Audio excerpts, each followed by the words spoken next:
Hello traders, good evening. நம்ம நாளைக்கான watch list check பண்ணிடலாம். ஸோ இப்போ நம்ம போக போகிறது பார்த்தீங்கன்னா, வழக்கம் போல் நம்ம என்எஸ்சி வெப்சைட்டில் போய்ட்டு மோஸ்ட் ஆக்டிவ் ஸ்டாக்ஸ்லேருந்து நம்ம எடுப்போம். டாப் 3 கெய்னரு, டாப் 3 லூசர் எடுப்போம். இன்றைக்கி பார்த்தீங்கன்னா நான் எடுத்தது டிவைஸ் லேப் எடுத்தேன். டிவைஸ் லேபில் நான் பண்ண ஒரு சின்ன தப்பால் இன்றைக்கி வந்து ஸ்டாப் ஹிட் ஆகிடுச்சு. ஸோ அதுக்கப்புறம் அது டார்கெட் போச்சு, ஆனால் பட் நான் அந்த இடத்துல நான் ஸ்டாப் ஹிட் ஆகிடுச்சு. ஸோ நான் அந்த வீடியோ வந்து லைவ் ட்ரேடிங் வீடியோ வந்து மார்னிங் போஸ்ட் பண்ணேன், மதியத்துக்கு மேலே. அதை கார்டில் நான் கொடுக்குறேன், செக் பண்ணிங்க. என்ன நான் தப்பு பண்ணேன், என்ன ஃபால்ட்டு நடந்தது, எந்த இடத்துல போட வேண்டிய ஸ்டாப்பை நான் மாற்றி போட்டேன், அதனால் என் ஸ்டாப் லாஸ் ஹிட் ஆச்சுன்னு சொல்லிட்டு. ஸோ அதுதான் வந்து நம்ம ஸ்டாப்பை ப்ளேஸ் பண்ணும்போது கொஞ்சம் கரெக்டாக ப்ளேஸ் பண்ணோம். ₹1 ₹2 நம்ம ஸ்டாப் ஹிட் ஆகி தேவையில்லாத லாஸ் வரதுக்கான நிறைய பாசிபிலிட்டி இருக்குது. ஓகேங்களா, அதை செக் பண்ணிங்க. நெக்ஸ்ட்டு வந்து இன்றைக்கான ஸ்டாக் வாட்ச் லிஸ்ட்டை நம்ம நாளைக்கான வாட்ச் லிஸ்ட்டை எடுத்துருவோம். 16/6க்கான வாட்ச் லிஸ்ட்டு. அது பார்த்தீங்கன்னா ஃபஸ்ட்டு டாப் 3ல் இருக்கிறது பார்த்தீங்கன்னா Bajaj finance, Bajaj fins, Tata motors. Top 3 gainer. Top loser பார்த்தீங்கன்னா இன்ஃபி, என்டிபிசி, ஓஎன்ஜிசி. ஓகேங்களா. ஸோ அதே மாதிரி Bajaj finance first Bajaj finance எடுத்துப்போம். வீக்லியில் பார்த்தீங்கன்னா ட்ரெண்டு டவுனு, ஆனால் வந்து இப்போ இருக்கிற ஏரியா வந்து ஒரு சப்போர்ட்டிங் ஏரியாவில் இருக்குது. மார்க்கெட் வந்து அதாவது ஏற்கனவே வந்து புல் பண்ண ஏரியா, இங்கேருந்து தான் ஃபுல்லாகி போயிருக்கு மேலே மார்க்கெட்டு. ஸோ இந்த இடம் வந்து ஒரு நல்ல சப்போர்ட்டிங் ஜோன். இந்த இடத்துல பார்த்தீங்களா ஏற்கனவே வந்து நின்று மார்க்கெட் அப்புறம் தான் கட் ஆகிருக்கு. ஸோ இந்த இடம் வந்து ஒரு சப்போர்ட்டாக ஆக்ட் பண்ணோம் இப்போ. ஸோ அந்த இடத்துல தான் இருந்து லைட்டாக பவுன்ஸ் பேக் கொடுத்துருக்கு இன்றைக்கி. ஸோ டேயில் பார்ப்போம். டேயில் ஓவரால் ட்ரெண்டு டவுனு. ஓகேங்களா.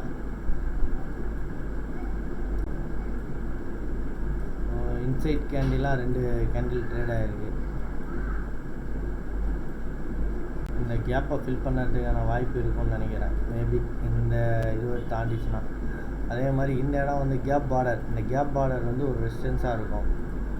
நல்லா ஞாபகம் வச்சுங்க. இந்த கேப் பார்டர் வந்து இப்போ 1 ஹவரில் வைப்போம். இந்த 1 ஹவரில் பார்த்தீங்கன்னா இந்த இடம் ரெசிஸ்டன்ஸாக இருக்கிறதுக்கு வாய்ப்பு இருக்குது. அதாவது 555 இந்த லெவல் வந்து ரெசிஸ்டன்ஸ் லெவலாக இருக்கும். 15 மினிட்ஸில் போகிறோம். 15 மினிட்ஸில் பார்த்தீங்கன்னா இதுவே பார்த்தீங்கன்னா ஒரு ரெசிஸ்டன்ஸாக தான் ஃபார்ம் ஆகிருக்கு சின்னதாக. இந்த ரெசிஸ்டன்ஸை வந்து பிரேக் பண்ண நாளைக்கு இந்த லெவல் வந்து குரூஷலாக இருக்கும். 460லேருந்து 490 இந்த 30 பாயிண்ட் வந்து குரூஷலாக இருக்கிறதுக்கான வாய்ப்பு நிறைய இருக்குது. கேப் அப் ஆச்சுன்னா தாராளமாக செல் பண்ணுங்கள், வெயிட் பண்ணி பார்த்துட்டு. ஸ்டாப்ஸ் வந்து பார்த்திங்கன்னா ப்ரைஸ் ஆக்ஷன் படி ஒரு ஃபஸ்ட்டு கேண்டில் கொடுக்குதுன்னா அந்த ஃபஸ்ட்டு கேண்டிலோட ஹையை வந்து ஸ்டாப்பாக வச்சுங்க, லோ பிரேக் பண்ண பட்சத்தில். அப்படி இல்லை கேண்டில் கொஞ்சம் பெருசாக இருக்குது அப்படின்னு சொல்லிட்டுன்னா நீங்கள் ஒரு 5 மினிட்ஸ்லேயோ இல்லை 1 மினிட்லேயோ ரீசெண்டாக ஒரு ஹை போயிருக்கும், ஸ்விங் ஹை. அந்த ஹையை வந்து நீங்கள் ஸ்டாப்பாக வைக்கலாம். இப்போ 1 மினிட்டில் பார்த்தீங்கன்னு வச்சுக்கோங்க, ஃபஸ்ட்டு கேண்டில் எடுத்துங்க. ஃபஸ்ட்டு கேண்டில் எடுத்துக்கிட்டிங்கன்னா இந்த ஹை போயிருக்கு, ஆனால் இந்த ஸ்விங் ஹை லோ இங்கே போயிருக்கு பார்த்தீங்களா. இதை வந்து நம்ம ஸ்டாப்பை வச்சு இது கீழே பிரேக் ஆகிடுச்சுன்னா நம்ம செல் பண்ணலாம். அப்போ 398 இது ஹை எவ்வளோ 43 40 பாயிண்ட் கிட்டத்தட்டனா அவங்களுக்கு ஒரு 80 பாயிண்ட்டு டார்கெட் வரணும். இந்த ரேஞ்சு தான் இப்போ இந்த இடத்துல கன்சாலிடேட்டாக இருக்குது. அப்போது இதுக்கு மேலே கீழே போகிறதுலாம் தெரிஞ்சு போச்சு. ஸோ அப்போ நம்ம என்ன பண்ணோம், இந்த ரேஞ்சு கீழே நம்ம போகிறதில்ல. அப்போ இது டார்கெட் எவ்வளோ 398 கீழே போனால் வெறும் 26 பாயிண்ட்டு. 26 பாயிண்ட்டுக்கு நம்ம 40 பாயிண்ட் ஸ்டாப் லாஸாக அந்த ட்ரேடே எடுக்க தேவையில்லை, அந்த ட்ரேடு தேவையில்லை. ஸோ இப்படி தான் நம்ம டிசிஷன் மேக்கிங் பண்ணோம், மணி மேனேஜ்மெண்ட் படி. ஓகேங்களா. ஸோ பஜாஜ் ஃபினான்ஸ் வந்து இந்த லெவல் வந்து குரூஷியல் லெவலில் சொல்லியிருக்கோம். இதுக்கு மேலே ப்ரைஸ் ஆக்ஷன் படி பார்த்துட்டு கேப் அப் ஆச்சுன்னா கண்டிப்பாக வந்து ரீடெஸ்ட் பண்ணிவிட்டு போவோம். மேக்ஸிமம் கேப் அப் ஆனால் செல் ஆகிறதுக்கு நிறைய பாசிபிலிட்டி இருக்குது. ஸோ பார்த்து வெயிட் பண்ணுங்கள். 550க்கு மேலே கேண்டில் க்ளோஸ் ஆகுது அப்படின்னா 555க்கு மேலே நம்ம வெயிட் பண்ணணும். ஓகேங்களா. ஏன்னா ஒரு ஸ்டோக் அப்படி போயிட்டு பிரேக் அவுட் கொடுக்கறதுக்கு நிறைய வாய்ப்பு இருக்குது. அதனால் கேர் பிளானிங் பண்ணுங்கள். நெக்ஸ்ட்டு பஜாஜ் ஃபினான்ஸ் வீக்லியில் பார்த்தீங்கன்னா கரெக்டாக எக்ஸாக்டாக நம்ம போட்டிருக்க அந்த லெவலுக்கு போயிட்டு வந்துருக்கு. சார் டேயில் பார்க்குறோம். டேயில் பார்த்தா ஒரு நல்ல புல் பேக்கு அதே தாங்க இருக்கும். ஸோ இந்த கேப் பார்டர் வந்து கொஞ்சம் ஒரு ரெசிஸ்டன்ஸாக இருக்கிறதுக்கான நிறைய வாய்ப்பு இருக்குது. ஸோ இந்த இடம் ஹவர்லியில் பார்ப்போம். ஹவர்லியில் 12,035 12,000 வந்து ஒரு significant level, round level. So இதை நம்ம வெயிட் பண்ணி தான் இது பண்ணோம். 15 மினிட்ஸில் பார்ப்போம். இந்த லெவல் வந்து க்ரூஷலாக இருக்கும் நாளைக்கு. ஸோ இந்த கடைசியாக ட்ரேட் ஆகிருக்கு இந்த 1 ஹவர் வந்து பார்த்திங்கன்னா க்ரூஷல் லெவல். அப்போது நாளைக்கு அதிகபட்சமாக இந்த இடத்துல இருக்குது மார்க்கெட் அப்படின்னா கூட விழுந்தால் கூட ஒரு 100 பாயிண்ட் இங்கேருந்து இங்கே விழுறதுக்கான வாய்ப்பு நிறைய இருக்குது. இதுக்கு கீழே போகிறதுன்றது வந்து கொஞ்சம் சாத்தியமான விஷயந்தான். இந்த இடம் சப்போர்ட் லெவலாக இருக்கும். மேபி மார்க்கெட் இந்த இடத்துல எதனா ஒரு சப்போர்ட் எடுக்குது அப்படின்னா நீங்கள் இங்கே பை பண்ணலாம். ஸ்டாப் லாஸ் பார்த்தீங்கன்னா கீழே 650, அதாவது 680 இந்த ரேஞ்சு வந்ததுன்னா பை பண்ணிவிட்டு ஒரு 30 பாயிண்ட் ஸ்டாப் லாஸ் வைக்கிறீங்கன்னா 630 கீழே ஸ்டாப் வச்சுட்டு வெயிட் பண்ணலாம். டார்கெட் பார்த்தீங்கன்னா அவங்களுக்கு ஃபஸ்ட் டார்கெட் 771, செகண்ட் டார்கெட் 848. ஓகேங்களா? இது கேப் அப் ஆச்சுன்னா வெயிட் பண்ணுங்கள். மார்க்கெட் இங்கே எதனா ரெட் கேண்டில் வந்து நெகட்டிவ் கேண்டில் வந்தது அப்படின்னா அந்த கேண்டிலோட ஹையை ஸ்டாப்பை வச்சு பிரேக் பண்ணிங்கன்னா ஃபஸ்ட்டு டார்கெட் வந்து 863, கிட்டத்தட்ட பார்த்தீங்கன்னா ஒரு 150 பாயிண்ட்டு. செகண்ட் டார்கெட் பார்த்தீங்கன்னா 815, 800 இந்த ரேஞ்ச். ஓகேங்களா? Next Tata Motors. Overall trend வந்து டவுனு, ஆனால் ப்ரைஸ் வந்து கரெக்டாக ரிஜெக்ட் ஆகிருக்கு இந்த 2 இடத்துல.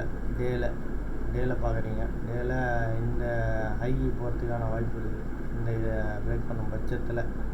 ஏன்னா வால்யூம் ஓரளவுக்கு நல்லா வந்திருக்கு. ஸோ இந்த இடத்துக்கு திருப்பி போகணும். அதுதான் வந்து இந்த அசெண்டிங் ட்ரையாங்கிளோட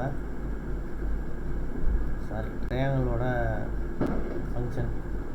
ஸோ 17லேருந்து 24 போகிறதுக்கு வாய்ப்பு இருக்குது. 1 ஹவரில் வச்சு பார்க்குறோம். 1 ஹவரில் பார்த்தீங்கன்னா இந்த இடம் இந்த கேப் டவுன் ஆனது வந்து ஒரு நல்ல ரெசிஸ்டன்ஸாக ஃபார்ம் ஆகிறதுக்கு வாய்ப்பு இருக்குது. ஓகேங்களா? ஸோ இந்த இடம் போனால் திருப்பியும் செல்லிங் ப்ரெஷருக்கான வாய்ப்பு இருக்குது. ஆல்ரெடி பார்த்தீங்கன்னா ஸ்பின்னிங் டாப் போட்டிருக்காங்க. நாளைக்கு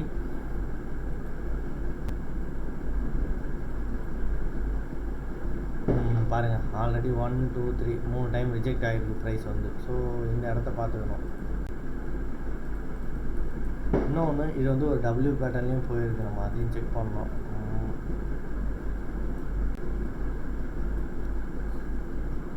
அதாவது 10க்கு கீழே போச்சு அப்படின்னா வந்து செல் போகலாம். டாடா மோட்டார்ஸில் க்ளோசிங் வந்து 10க்கு கீழே போகணும். 10க்கு கீழே போச்சு அப்படின்னா ஃபஸ்ட் டார்கெட் வந்து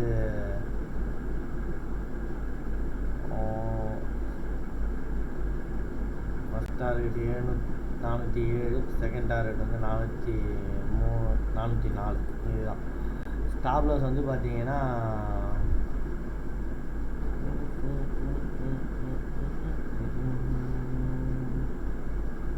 அப்போது 14.4 இதுதான் வந்து ஸ்டாப்பு. ப்ரைஸ் ஆக்ஷன் படி பார்த்துப்போம். அது இன்ஃபி ஓவராலாக வீக்லியில் ட்ரெண்டு டவுனு. ஓவரால் ட்ரெண்டு டவுனில் இருக்குது. நியர் த சப்போர்ட் எங்கே இருக்குது? நியர் த சப்போர்ட் பார்த்தீங்கன்னா இதுதான் வந்து வீக்லியில் நியர் த சப்போர்ட்டு. ஓகேங்களா? ரெண்டாவது டேல எடுக்கிறோம். டேல பார்த்தீங்கன்னாலும் ஒரு இன்சைட் கேண்டிலு. இந்த இன்சைட் கேண்டிலில் லோ பிரேக் பண்ணிச்சுன்னா இந்த இடத்துக்கு வரதுக்கான பாசிபிலிட்டி நிறைய. ஸோ இப்போது 1 ஹவரில் பார்த்தீங்கன்னாலும் 418, 19 இந்த ரேஞ்சில் இருக்குது. 15 மினிட்ஸில் பார்க்குறோம். ஸோ இந்த லெவல் வந்து ஒரு க்ரூஷியல் லெவலாக இருக்குங்க. நாளைக்கு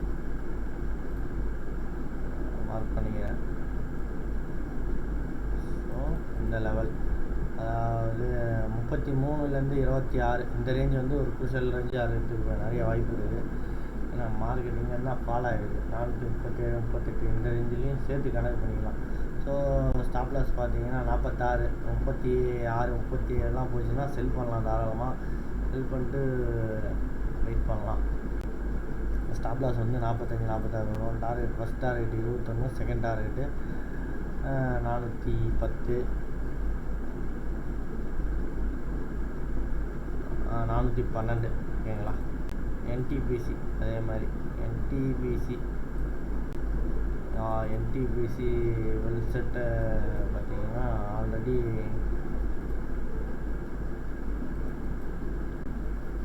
மேஜர் சேனலுக்குள்ளே இருக்குது. ஆனால் இன்னும் சேனலை விட்டு வெளியே போகல. ஒருவேளை இந்த லோ பிரேக் ஆச்சு 447 கீழே போச்சு, 447.50 கிராஷ் அண்ட் க்ளோஸ் ஆச்சு அப்படின்னா ஃபஸ்ட் டார்கெட்டு 46, செகண்ட் டார்கெட்டு 44, 43, 50, 44 இந்த ரேஞ்சு வரும். ஸ்டாப் லாஸ் பார்த்தீங்கன்னா 49, இதுதான் வந்து ஸ்டாப் லாஸ். 2 ரூபா stop loss. Target down side பார்த்தீங்கன்னா 3 ரூபா.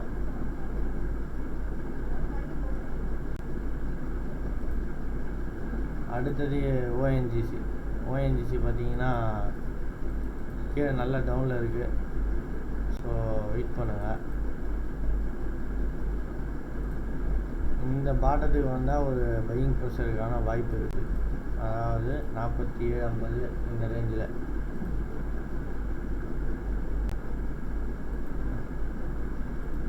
ஓகேங்களா. ஸோ செல்லிங்க்கு போகிறதுக்கான வாய்ப்பு கம்மி, இதில் பையிங்கான வாய்ப்பு நிறைய இருக்குது ஓஎன்ஜிசியில். ஸோ வெயிட் பண்ணி தான் பண்ணணும். ஆனால் ஓவராலாக இந்த சேனலோட பாட்டத்துக்கு மார்க்கெட் வரும். ஓகேங்களா. அப்படி திரும்புறதுனா கூட இந்த இடத்துல வந்து தான் ஒரு சின்ன புல் பேக் பண்ணுமே தவிர அதை மிச்சப்படி எங்கேயும் திரும்புறதுக்கான வாய்ப்புகள் கம்மி. ஓகேங்களா. அப்படியே திரும்பினாலும் இது 55 இந்த ரேஞ்சு தான் அதிகபட்சமாக திரும்பி இருக்கிற ரேஞ்சாக இருக்கும். ஸோ வெயிட் பண்ணி பண்ணுங்கள். 54 இந்த ரேஞ்செலாம் ஓப்பன் ஆச்சுன்னா தாராளமாக செல் பண்ணலாம். ஸ்டாப் லாஸ் வந்து 56.50 மேலே. First target 51, second target 47. ஓகேங்களா. ஓகே, ட்ரேடை வந்து கரெக்டாக பார்த்து கரெக்டாக மார்க் பண்ணி எடுங்க. நம்ம ட்ரேடை என்ட்ரியும் இந்த போடுற ஸ்டாப் லாஸும் தான் நிறைய இருக்குது. அதனால தான் திரும்ப சொல்கிறேன். இன்றைக்கி அப்படி ஒரு தப்பு தான் நடந்தது. ஸோ ஸ்டாப் லாஸில் ஒரு சின்ன 2 ரூபா மாற்றி போட்டுருந்தா அந்த ஸ்டாப் அடிச்சிருக்காது. ஸோ ஓகேங்களா. சரி, ஓகே, தேங்க்யூ. நாளைக்கு லைவ் ட்ரேடில் சந்திப்போம்.